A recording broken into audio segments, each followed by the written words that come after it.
Writing is on the wall. JNU की दीवारों ने कह दिया है, ब्राह्मणों भारत छोड़ो। अब दो ही रास्ते हैं, या तो इसे कुछ सरफिरों की हरकत मान के नजरअंदाज कर दें, जैसे बरसों तक हमने कश्मीर में किया, या फिर आवाज उठाएं।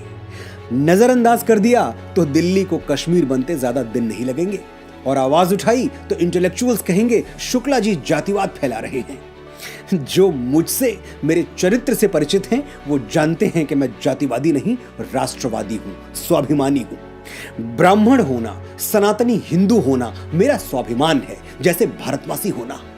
आज फिर मेरे स्वाभिमान को चुनौती दी गई है। मैं बड़ी विनम्रता के साथ अपना पक्ष रखना चाहूंगा, बताना चाहूंगा कि ब्राह्मण है कौन। ये नव जागरण का युग है, दुनिया बदल रही है, पुराने स्टीरियोटाइप्स टूट रहे हैं, टेक्स्ट बुक्स में बाबरों और शाहजहां के पन्ने घट रहे हैं, छत्रपति शिवाजी महाराज और लोकमान्य तिलक की धमक बढ़ रही है। तो ब्राह्मण कुल को भी अपने हिस्से का न्याय मिलना ही चाहिए। आज मैं आपको ब्राह्मणों के त्याग और बलिदान की वो सच्ची कहानियां सुनाऊंगा, जिन्हें झुठलाने के लिए विदेशी आक्रांताओं और देशी एजेंडाधारियों ने हमें बचपन से एक प्रोपोगंडा थ्योरी तोते की तरह रटा दी है। Once upon a time there was a greedy and wicked Brahmin। लेकिन तोते तो हम हैं नहीं, इंसान हैं। तो चलिए इंसानों की तरह पहले आरोपों को सुनते हैं, फिर सच को समझते हैं।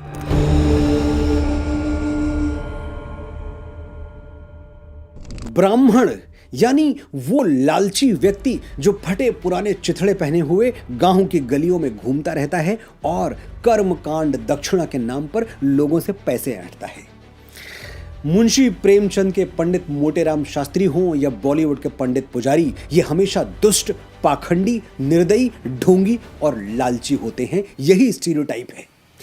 इससे भी अगर हम एक कदम आगे जाएं तो बॉलीवुड में सुपर हिट विलन तो वही होगा जिसके गले के अंदर गालियां और बाहर रुद्राक्ष की माला हो। विलन तो मार्केट में वही चलेगा जो अपने काले कारनामों को छिपाने के लिए केसरिया तिलक लगाता हो। अब ये बाजार है, यहां जो बिकता है वही दिखता है, और जो दिखता है वही बिकता है। जब तक प्रोडक्ट बिक रहा है, उसके असली या नकली होने से क्या फर्क पड़ता है। ब्राह्मण अपने स्टीरियोटाइप घिनौने रूप में बिकते रहे और आप भोले भाले सीधे साधे लोग ये झूठ बार बार खरीदते रहे। ये बार बार कहा गया कि ब्राह्मणों का इतिहास लोभ और लालच से भरा हुआ है। तो चलिए पहले इतिहास की ही बात कर लेते हैं। द्वापर का पन्ना खोलते हैं। कौन सा ब्राह्मण कैरेक्टर तुरंत याद आता है? सुदामा। पिछले 5000 वर्षों में सुदामा गरीबी का चेहरा बने हुए हैं, वो भी तब जब उनके सबसे करीबी मित्र भगवान श्री कृष्ण द्वारिका जैसे वैभवशाली राज्य के राजा थे। सुदामा मुंह खोलते तो कृष्ण उन पर मणियों और मोतियों की वर्षा कर देते, लेकिन ब्राह्मण सदैव उसे स्वाभिमानी रहा है। सुदामा ने कृष्ण से कुछ मांगा ही नहीं, उनको मोती और मणि नहीं, सिर्फ भगवान के चरण चाहिए थे। मेरे हिये हरि के पद पंकज, 12,000 ले देख परीक्षा, औरन को धन चाहिए बावरी, ब्राह्मण को धन केवल भिक्षा। ब्राह्मण ने उतना ही धन इकट्ठा किया जितना भिक्षा में मिल गया, और ये भिक्षा भी वो ऐसे ही नहीं मांग लेता था।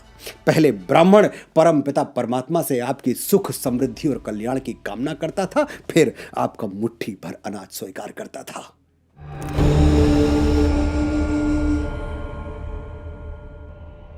कुछ लोग हैं जिन्हें भारतवर्ष में कुछ भी अच्छा दिखाई नहीं देता, लेकिन मैं और आप तो खुले मन से स्वीकार करते हैं कि भारत जैसी गौरवशाली संस्कृति दुनिया में कहीं और नहीं।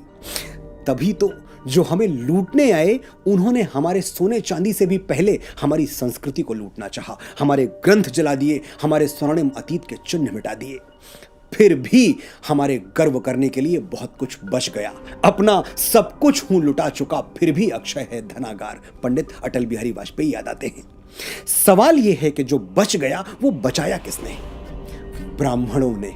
वेद, पुराण, उपनिषद, रामायण, महाभारत, भगवत गीता, ऐसे ऐसे अनमोल सनातन ग्रंथ, इनकी पांडुलिपियों को इस्लामिक हमलावरों और अंग्रेजों से बचाने के लिए ब्राह्मण अपने प्राणों पर खेल गए। ब्राह्मणों का इतिहास में कोई योगदान नहीं है। अच्छा, भारत की स्वतंत्रता के लिए पहला बलिदान किसने दिया था? वीर मंगल पांडे ने, ब्राह्मण थे। और मैसेडोनिया का वो लुटेरा सिकंदर, उसके विरुद्ध पहला विद्रोह किसने किया था? ब्राह्मणों ने। ब्रह्मस्थल नगर की दिव्य भूमि पर बलिदान हो गए, लेकिन उस अत्याचारी की सत्ता को स्वीकार नहीं किया। और अखंड भारत का पहला सपना वो किसने देखा था? एक ब्राह्मण ने। चाणक्य का नाम मुझे आपको याद दिलाने की जरूरत नहीं है, आप पढ़े लिखे हैं। तक्षशिला विश्वविद्यालय में प्रोफेसर थे चाणक्य। थोड़े दिनों में डीन बन जाते या फिर वाइस चांसलर। क्या पड़ी थी कि हजारों टुकड़ों में बटे हुए राष्ट्र को समेटते फिरते। धरानंद ने कहा भी था, कोई अच्छा सा पद ले ले मेरे दरबार में और चैन की बांसुरी बजा। लेकिन चाणक्य ने बांसुरी नहीं, बिगुल बजा दिया और ले आए भारतवर्ष को एक ध्वज के तले। सम्राट बनने की बारी आई तो चाणक्य स्वयं सम्राट बन सकते थे, लेकिन बने नहीं। बनाया किसको? एक निर्धन वंचित वनवासी को। इसी बात से मुझे अगला आरोप याद आता है, ब्राह्मण सत्ता के लोभी होते हैं।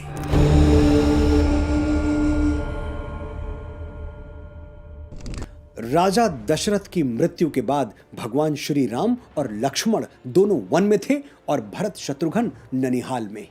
अयोध्या का सारा कंट्रोल, उसकी सेना, राजकोष, सब कुछ महर्षि वशिष्ठ के हाथों में था। यह समझ लीजिए कि पावर ऑफ अटॉर्नी वशिष्ठ के पास थी। एक झटके में अयोध्या का राज्य हड़प सकते थे। जाइए पढ़ लीजिए रामायण के 300 से ज्यादा वर्जन्स जो अवेलेबल हैं। किसी एक में भी आपको ऐसा कोई प्रसंग नहीं मिलेगा जहां महर्षि वशिष्ठ ने खुद राजा बनने के लिए कोई जोड़ तोड़ किया हो, कोई षड्यंत्र किया हो। सच यह है कि ब्राह्मणों ने कभी सत्ता का लालच किया ही नहीं।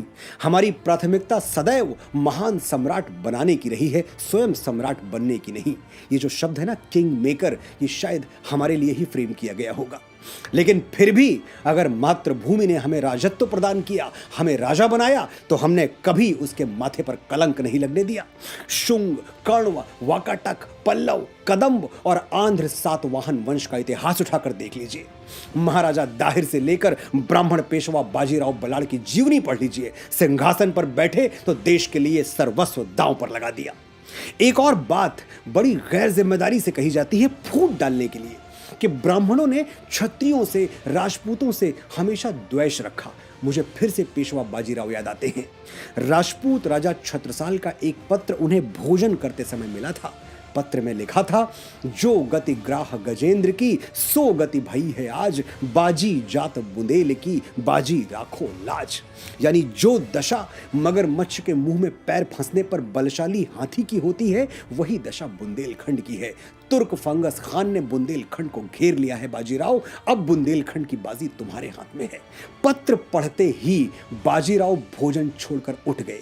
किसी ने कहा, भोजन तो करते जाओ पेशवा। महान पेशवा बाजीराव बल्लाळ ने पलटकर जवाब दिया, आज मैं समय से राजा छत्रसाल की मदद करने नहीं पहुंचा तो इतिहास कहेगा एक क्षत्रिय राजपूत ने मदद मांगी और एक बेपरवाह ब्राह्मण भोजन करता रह गया।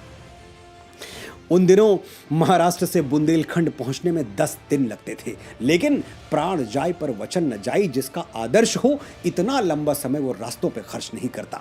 पेशवा बाजीराव ने 500 घोड़ों के साथ ये यात्रा मात्र 48 घंटे में पूरी की, वो भी बिना रुके, बिना थके। परिणाम क्या हुआ?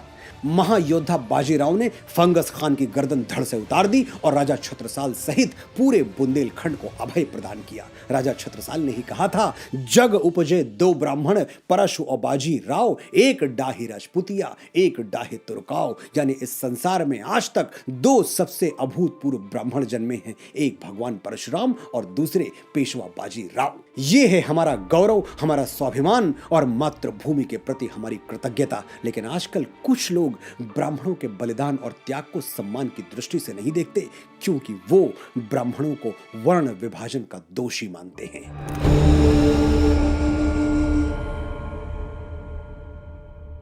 ब्राह्मणों ने समाज को जाति के नाम पर विभाजित कर दिया। ये आरोप भी पूरी तरह से गलत है, निराधार है। कैसे? मैं बताता हूं।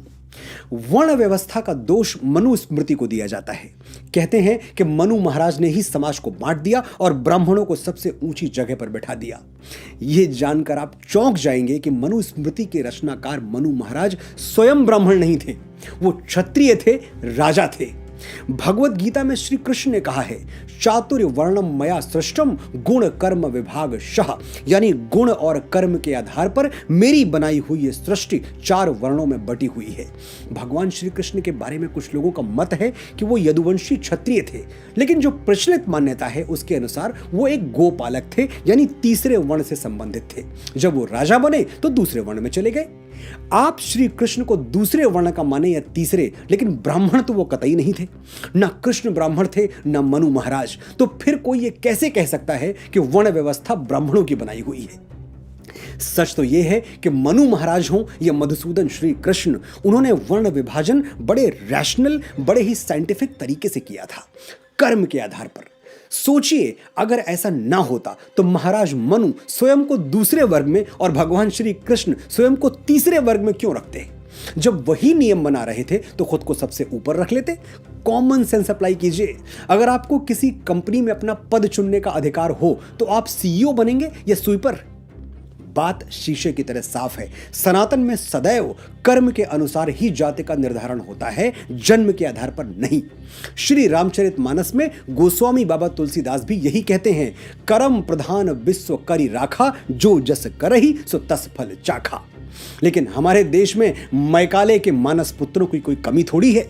इन सो कॉल्ड इंटेलेक्चुअल्स को तो विदेशी प्रमाण चाहिए। कोई बात नहीं, विदेशी प्रमाण भी है।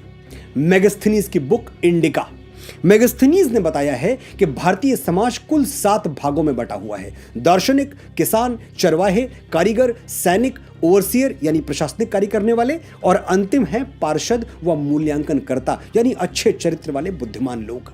अब आप ही विचार करिएगा, क्या ये 7 वर्ग जन्म आधारित हो सकते हैं? इस बात की गारंटी कौन लेगा कि दार्शनिक का बेटा दार्शनिक ही होगा या फिर पार्षद का बेटा पार्षद? इस बात की हमेशा संभावना बनी रहती होगी कि किसी एक परिवार में ही इन 7 अलग अलग डायमेंशंस के लोग रहते हों। एक और बात, मेगास्थनीज ने इंडिका में साफ साफ लिखा है कि भारतीय समाज में कोई भी ब्राह्मण हो सकता है। ब्राह्मण होना किसी वर्ग विशेष का एकाधिकार नहीं है। यदि आप ब्राह्मणों जैसी जीवनचर्या रखते हैं, वैसी तपश्चर्या रखते हैं, यदि आप ब्राह्मणों जैसा ज्ञानार्जन करते हैं तो आप ब्राह्मण हो सकते हैं। इसके लिए ब्राह्मण कुल में जन्म लेना बिल्कुल भी आवश्यक नहीं है, ये मेगास्थनीज ने लिखा है। तो एक बात प्रमाणित हो गई कि भारतीय समाज में कभी भी वर्ण जन्म आधारित नहीं रहे, हमेशा कर्म आधारित रहे हैं। इसलिए ब्राह्मणों को वर्ण व्यवस्था का दोषी साबित करना कोरी मूर्खता से ज्यादा और कुछ भी नहीं है। इस संसार में ब्राह्मण ही अकेला है जिसके पेट में रोटी भले ना हो, लेकिन होठों पर विश्व कल्याण की प्रार्थना हमेशा रखी हुई मिलेगी। पृथ्वी ही शांतिरापः। अनगिनत रिलीजन्स हैं दुनिया में, सब अपने अपने फॉलोअर्स के लिए कल्याण की कामना करते हैं, करनी भी चाहिए। लेकिन सिर्फ सनातन है जो पूरी पृथ्वी की शांति मांगता है। ये आवाज सिर्फ मंदिरों से आती है, और उन मंदिरों में कोई ब्राह्मण अपने कंठ से ये स्वर उच्चारित कर रहा होता है। और कौन है इस धरती पे जो रोज गाता है, सर्वे भवन्तु सुखिनः, सर्वे सन्तु निरामयाः, सर्वे भद्राणि पश्यन्तु, मा कश्चित् दुख भाग भवेत्। यानी सभी सुखी हों, सभी रोग मुक्त रहें, सभी का जीवन मंगलमय बने और कोई दुखी ना हो। ये सभी का मतलब समझ रहे हैं ना आप? सभी यानी छोटा बड़ा, ऊंच नीच, धनी निर्धन, ब्राह्मण गैर ब्राह्मण। और ये तो फिर भी मनुष्य ठहरे, सभी में तो अणु से ब्रह्मांड तक सभी शामिल हैं। चींटी से हाथी और गौरैया से गिद्ध तक सभी। ये हैं ब्राह्मणों के आदर्श, ये है हमारी एक दूसरे का हाथ थामकर आगे बढ़ने की भावना। इसलिए आज के बाद ब्राह्मणों पर टिप्पणी करने से पहले एक बार ये जरूर सोचिएगा कि जब भी सनातन और भारतवर्ष को तोड़ने की कोशिश की गई, तब ब्राह्मणों ने ही अपनी शिखा खोलकर राष्ट्र और उसकी संस्कृति को एक सूत्र में बांधा है। मैं गर्व से कहता हूं कि मैं ब्राह्मण हूं। मैं वो दधीची हूं जो विश्व कल्याण के लिए अपनी हड्डियां दान करने से पहले 2 बार नहीं सोचता। मैं वो परशुराम हूं जो श्री राम जैसे मर्यादा मूर्ति क्षत्रियों को अपनी सारी शक्तियां सौंप देता है। मैं वो चाणक्य हूं हूं जो एक वंचित वनवासी को उठाकर भारतवर्ष के राज सिंहासन पर बिठा देता है। मैं वो आदि शंकराचार्य हूं जो अपने असीम ज्ञान के प्रताप से समूचे भारतवर्ष को एक भगवा ध्वज के तले ला खड़ा करता है। मैं रामकृष्ण परमहंस हूं जिसकी शरण में आने वाला विवेकानंद हो जाता है। मैं स्वामी समर्थ रामदास हूं जो छत्रपति शिवाजी महाराज जैसा शिष्य देके इस धरा को धन्य कर देता है। मैं पेशवा बाजीराव बलाड़ हूं जो एक राजपूत राजा के स्वाभिमान के लिए थाली में सजा हुआ भोजन छोड़कर रणभूमि की ओर चल पड़ता है। मैं मंगल पांडे हूं जो स्वाधीनता के मस्तक पर तिलक बनकर जगमगाता है। मैं राजगुरु हूं, तात्या टोपे हूं, परमवीर कैप्टन मनोज पांडे हूं। मैं चंद्रशेखर तिवारी आजाद हूं। मैं वीर सावरकर हूं जो अंडमान की सेलुलर जेल में 2 कटोरी पानी पी के स्वाधीनता के स्वप्न को जीवित रखता है। मैं बाल गंगाधर तिलक हूं जो भारतवर्ष को एक बार फिर अपनी संस्कृति पर गर्व करना सिखाता है। मैं दयानंद सरस्वती हूं जो अंग्रेजों के पथभ्रष्ट किए हुए भारत को संदेश देता है, वेदों की ओर लौटो। मैं ही इस यशस्वी ब्रह्मकुल की बेटी रानी लक्ष्मीबाई हूं जो मातृभूमि की रक्षा के लिए फिरंगियों के बदन में अपनी तलवार का लोहा उतार देती है। हम ब्राह्मण हैं, जन्मजात